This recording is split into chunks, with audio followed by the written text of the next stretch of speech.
Personalized gifts are extra special at Christmas and just as fun to create as they are to give. Let's tick a few boxes on your Christmas list by painting these watercolor bookmarks together. Here's a list of recommended materials. The paper needs to be of good thickness for this one, but feel free to use whichever paints you have available. And you'll see I've got clean water at the top, then winter blue, and then a mixture of blue and red, which could be Scarlet Lake or it could be alizarin crimson, whichever you have available. And then, therefore, we have clear water in the sky of the first bookmark here on the left. You have that wash all across the whole of the painting, just avoiding the moon, and just smooth that out. And as you can see, it's taped down all around the sides, and then we have intervening tape between each bookmark.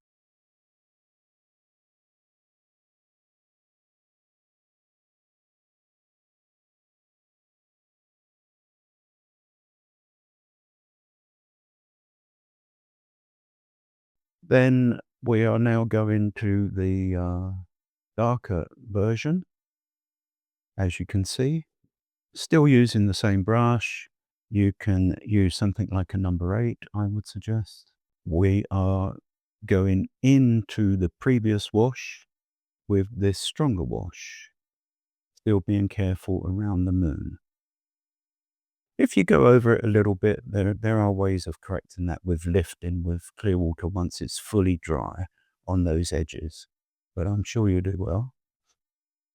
So just continue that down, and you see I'm not constantly dipping into more of the pigment. I'm just using what I have. It's sufficient. There, as I work my way down. And then if you wish to darken at the very top and so forth, that's a time when you can dip in again. But what I mean is when you do that first wash, don't go dipping in, because you just swamp it. Okay. And then, as always, clean up the edges with some tissue. And as always, once you dry with a hairdryer, it dries much lighter. Here, I'm just demonstrating a little bit of that lifting on the edges of the moon with clear water and tissue. Then we've got a mixture of Windsor yellow and Windsor blue on the top right-hand side. And using our flat brush. Our flat brush is very good for things like these distant trees. You know, they could be pine trees, something like that, nice and pointed, and clumped together and not too uniform. You know, some are taller, some shorter, some fatter, etc., etc. That makes it much more interesting than it being far too uniform. And we've got two little tops of areas for the pine trees. We've got one coming down there from left to right. And then we'll have another smaller one coming from right to left. And just join those up. Okay. And then at the bottom of each of those ridges with the pine trees, we just run over some either clear water or just a little bit of the pigment weakened and marry that in to the hillside there. And then once you've done that, you can dip into your Windsor blue with a smaller brush, something like a number 4, and lay down some shadow on those ridges, but then clear water so that that fuses. And then you can start doing various ridges in the snow.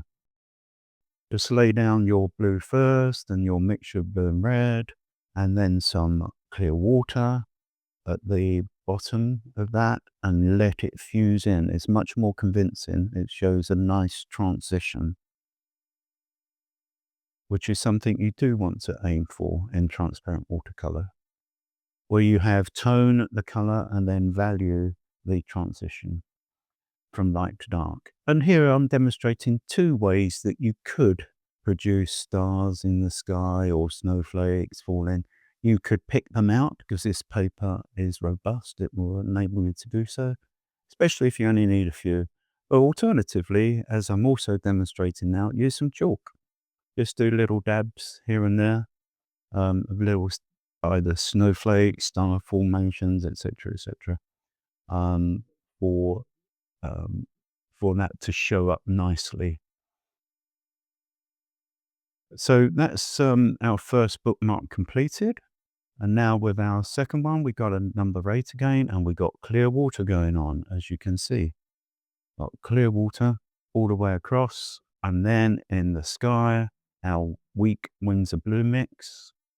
And here we go right over the tree lines and the hillsides in the distance as before. Because that's effectively our underpainting. And you see that with regards to the little cabin there, we've left the frontage white, the white paper, the facade, the negative painting again. So once you've laid that down, you dip into your darker mixture. Still, whilst it's wet, very important to not let it dry on you too quickly. If you're a bit slow doing this, it will dry and then you'll get all sorts of problems. Need to be working wet in wet for the whole time.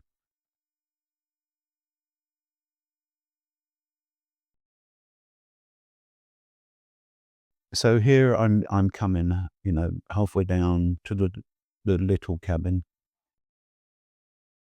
and then I'm mopping up the edges to avoid creep back where we have wet edges and dries in the middle and the wet seeps into the dry area, creating creases.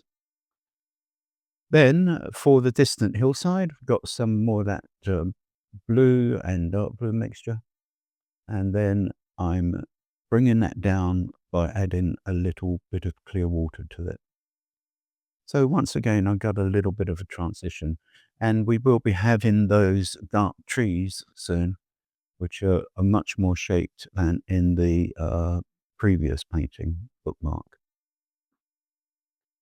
Once again, I'm painting a round little building there and leaving the paper.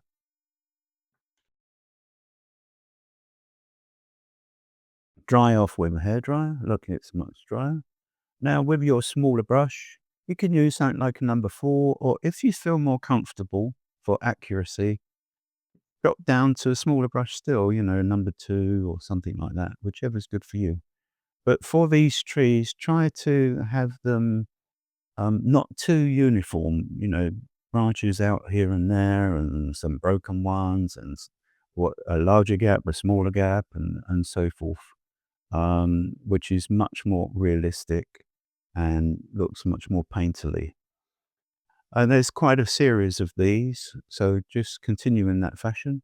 And I would also suggest that for things like this, it's always good to have a spare piece of paper to the side, and you could practice one or two of them, first of all, on such a spare piece of paper, a very small square, and practice on that first to get it as accurate and right as you feel comfortable with, and then commit to your masterpiece. So continue in this fashion, fill gaps here and there at the bottom of the trees, little small ones or bushes, etc., etc. And you see you can darken here and there. So you can do that in two processes. You can do an underpainting first and then go on again to darken for the final result. And it's fine if one is fainter than the next one and so forth with a little bit of variation. You decide what you want, because one might be very much closer, one a little bit further away, etc., etc. See, the one on the left there is the most prominent one at the moment, and it is stronger. And see, I do have tissue to hand always, so that I can either do the mopping up or I can take off any excess water or pigment on the brush to give me a chance of maintaining control.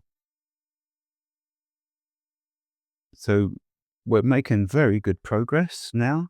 We're 3/4 of the way at least through.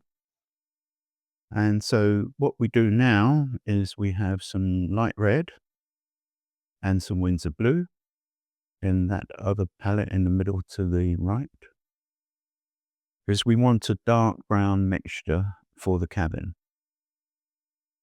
So we've got a couple of chimneys there. Once again, tissue if it's got a little bit too blobby.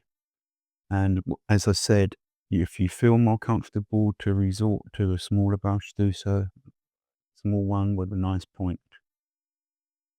And then the end gable area there, it's nice and dark. And at the frontage, it will be dark. But I'm painting around the windows and the doors, leaving the white of the paper. Like before, like we did with the moon, negative painting, English style, using the white of the paper.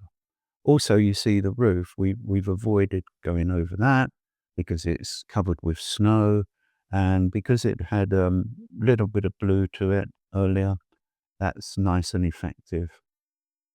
It's not too strong. Then at this stage, whilst that's drying on the cabin, we can start laying down these snow ridges. Same as before, use your blue colors. You've got both of them available, different intensities. You choose what you like, and then run clear water along the bottom of each of those so they fuse in nicely and show a good transition of value. Tone being color, value being the transition between light and dark. And that's always good in transparent watercolor to emphasize those transitions.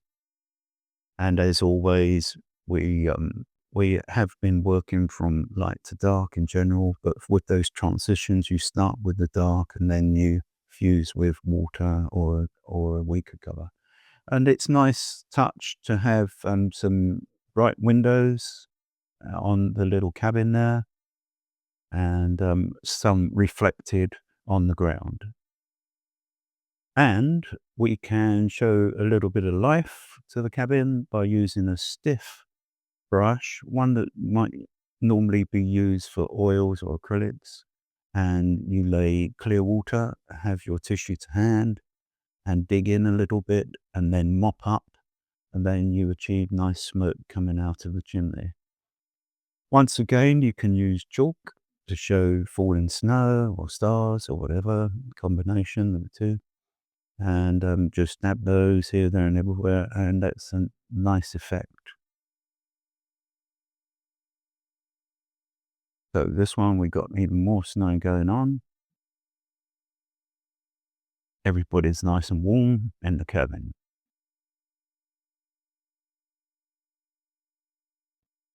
I think these make really nice bookmarks, and I hope you've enjoyed that. That's the first two, and we will be including a tutorial for the other two. Thank you for joining me, and we'll see you next time.